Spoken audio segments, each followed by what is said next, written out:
नमस्कार दोस्तों, मैं दीपक नागर, दीपक इकोनॉमिक्स के इस चैनल पर आप सभी दोस्तों, इस चैनल पर मैं डेली डिस्कस करता हूँ डेली इकोनॉमी न्यूज़ और आज डेट 9 जनवरी 2026।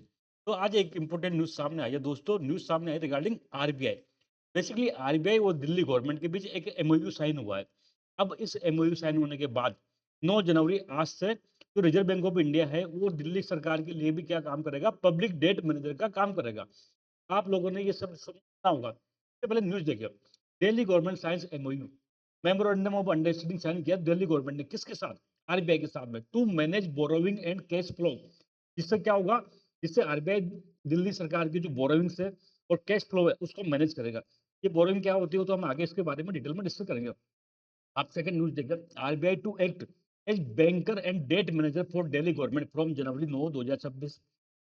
दोस्तों जनवरी 9 जनवरी 2026 से जो आरबीआई क्या करेगा, दिल्ली गवर्नमेंट के लिए बैंकर एंड डेट मैनेजर का काम करेगा।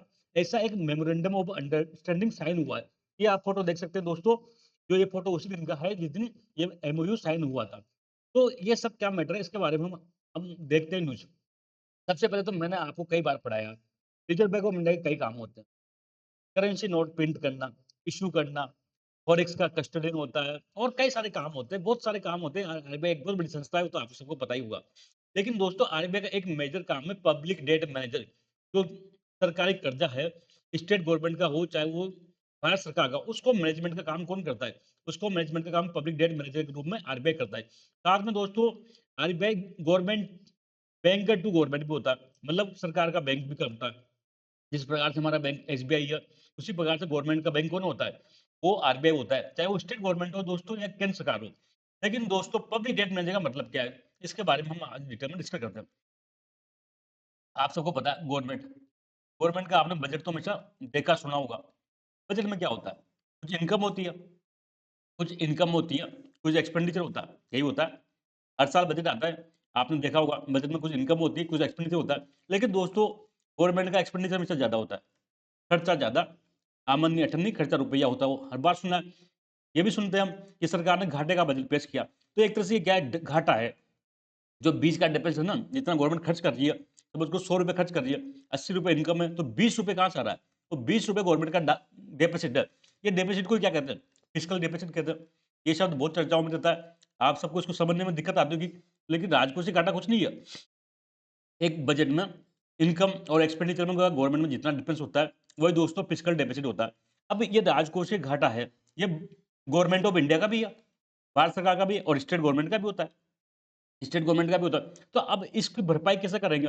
फिस्कल डेफिसिट जो घाटा हो रहा है वो कहाँ से आएगा? तो घाटा भरने का एक ही तरीका है पूरी दुनिया में, चाहे वो सरकार हो चाहे आम आदमी हो, वो कर्ज लेना। कर्ज लेना, ठीक है? यहाँ तक कोई दिक्कत है क्या? यहाँ तक मैंने एक लाइन में बताया, सरकार का खर्चा आमदनी अठन्नी, खर्चा रुपया है। बीच का डिफरेंस क्या कहलाता है? फिस्कल डेफिसिट कहलाता है। उसको भरपाई करने के लिए गवर्नमेंट बोरोइंग करती है। लेकिन गवर्नमेंट दोस्तों ये खुद काम नहीं करती। अब गवर्नमेंट है ना, बोरोइंग कई प्रकार से कर सकती है। बोरोइंग जनरली 2 प्रकार की होती है। एक तो शॉर्ट टर्म होती है दोस्तों, शॉर्ट टर्म होती है। शॉर्ट टर्म होती है, उसको दोस्तों उसके लिए कुछ इंस्ट्रूमेंट देना पड़ता है। भाई किसी को उधार लेना है तो कुछ ना कुछ कागज का टुकड़ा कुछ ना कुछ जारी करना पड़ेगा। तो होता है शॉर्ट टर्म, होता है उसको होता है ट्रेजरी बिल्स। आपने इसका नाम बार-बार सुना होगा, ट्रेजरी बिल। ट्रेजरी बिल कुछ नहीं है, गवर्नमेंट शॉर्ट टर्म के लिए बोरोइंग कर रही है। 91 डेज, 182 डेज, 364 डेज। ऐसे दोस्तों एक होता है लॉन्ग टर्म।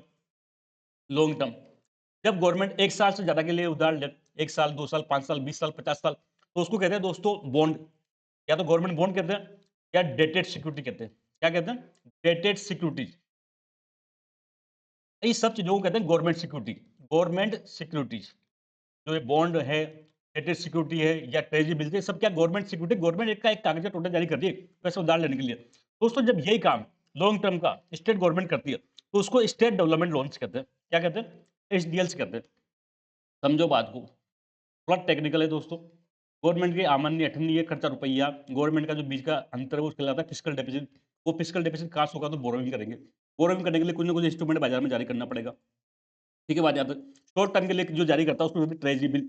शॉर्ट टर्म का मतलब 91 डे, 180 डे, 364 डे, 1 साल से कम करने के लिए, 1 साल से अधिक के लिए जो गवर्नमेंट जारी करती है उसको दोस्तों बॉन्ड कहते हैं, डेटेड सिक्योरिटी कहते हैं। स्टेट गवर्नमेंट अगर ये काम करती है, राजस्थान सरकार करे, यूपी गवर्नमेंट करे तो उसको कहेंगे एसडीएल, स्टेट डेवलपमेंट लोन। ठीक है बात, ये सबको मिला के कहते हैं गवर्नमेंट सिक्योरिटी।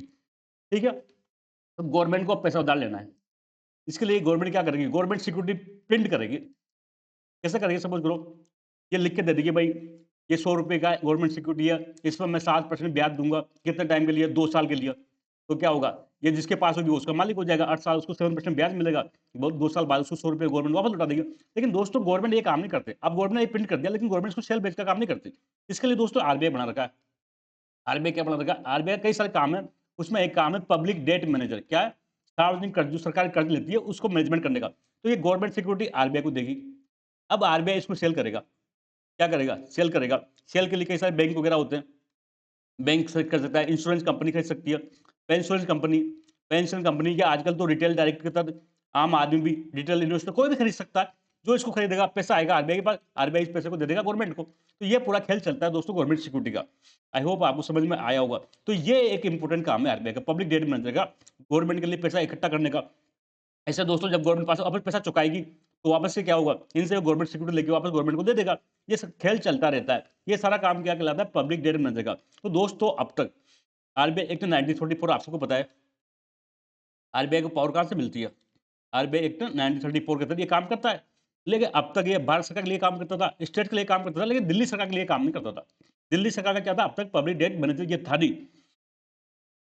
तो आप देखो RBI act as government banker, government का बैंक के रूम में काम करता है, मैनेजर के रूम में काम करता है। पब्लिक डेट मैनेजर जो सरकार का कर्जा लेती है उसको मैनेजमेंट का काम कौन करता है, आरबीआई करता है, for central and state government.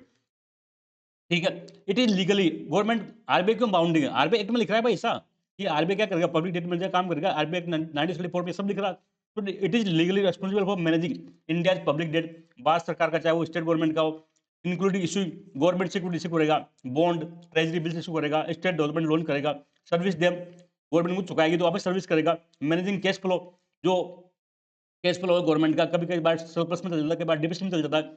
Surplus में होता है तो डिपॉजिट करता है, डिफिसिट में जाता है तो वेज एंड मिंट्स एडवांसेस एक तरीका होता है, उसके माध्यम से गवर्नमेंट को फंडिंग देता है। ये सब कब काम कौन करता है, आरबीआई करता है। और आरबीआई ऐसा कोई कुछ भी नहीं करता, आरबीआई को क्या करता है, आरबीआई एक्ट 1934 में ऐसी पावर दी गई है, मैंडेट दिया गया है।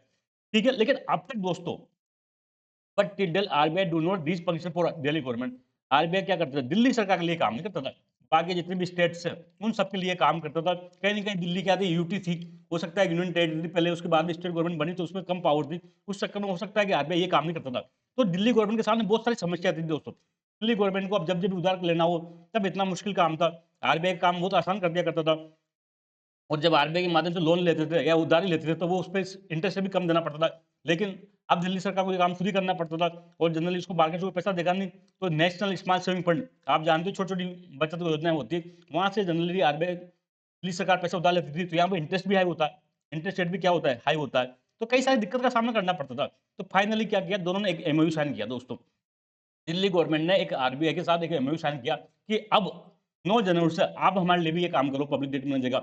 तो इसका बेसिक ऑब्जेक्टिव तो क्या है, टू इंडियंस फाइनेंशियल गवर्नेंस, जो दिल्ली सरकार की फाइनेंशियल गवर्नेंस को सुधार करना था, फिस्कल मैनेजमेंट राजकोषीय जो प्रबंधन है उसको सुधार करना था, of national capital of territory of Delhi, तो दिल्ली की सरकार है उसके लिए ये सब काम कौन करेगा, अब आरबीआई करेगा। ऐसा एक एमओयू साइन हुआ दिल्ली गवर्नमेंट और आरबीआई के बीच में। अब ये एमओयू साइन क्यों करना पड़ा, तो दोस्तों आरबीआई एक्ट 1934 ये तो आपने देखा ही देखा होगा। सारे आरबीआई को पावर कहां से आती है, तो आरबीआई एक्ट 1934 से आती है। इसका एक सेक्शन है 21A, ये आप सेक्शन इंपोर्टेंट है, इंपोर्टेंट है, वेरी इंपोर्टेंट, टिक कर लो, इसको याद रखना। आरबीआई एक्ट 1934 सेक्शन 21A का 1, ये क्या कहता है, ये कहता है कि the RBI to transact business of states on agreement. RBI क्या करेगा, स्टेट्स के लिए काम करेगा, लेकिन पहले एग्रीमेंट करना पड़ेगा तब करेगा। आरबीआई जितने भी स्टेट्स का पब्लिक डेट मैनेजर है वो सब ने उसके साथ एग्रीमेंट कर रखे। तो दोस्तों ये आरबीआई का एक्ट 21A1 ये मैंडेट करता है कि जब तक कोई स्टेट आरबीआई के साथ एग्रीमेंट नहीं कर ले, कोई एमयू साइन नहीं कर ले, तब तक आरबीआई उसका लिए पब्लिक डेट मैनेजर काम नहीं करेगा। तो इसी एक्ट को इंप्लीमेंट करने के लिए दोस्तों आरबीआई और दिल्ली सरकार के बीच में क्या हुआ है, ये मेमोरेंडम ऑफ अंडरस्टैंडिंग साइन हुआ है। क्या क्या प्रोविजन है, तो दोस्तों बेसिक बता दिया। जो एग्रीमेंट क्या होगा, कब से इफेक्ट आएगा, तो 9 जनवरी 2026 आज से दोस्तों ये स्टार्ट इफेक्ट में आएगा, 9 जनवरी 2026 से। अब इसका क्या इम्पैक्ट होगा, तो एक ही इम्पैक्ट होगा दोस्तों, जो ये काम अब तक पब्लिक डेटा मैनेजर का नहीं कर रहा था वो आरबीआई अब दिल्ली सरकार के लिए काम करेगा। MoU will enable RBI to function, RBI को फंक्शन करेगा as the banker, debt manager and financial agent of the government. अब से क्या करेगा दोस्तों, ये दिल्ली सरकार के लिए ये सब काम आरबीआई करेगा। तो दोस्तों आज का पूरा मुद्दा इतना ही था, हम जल्द मिलेंगे, तब तक के लिए थैंक यू, जय हिंद दोस्तों।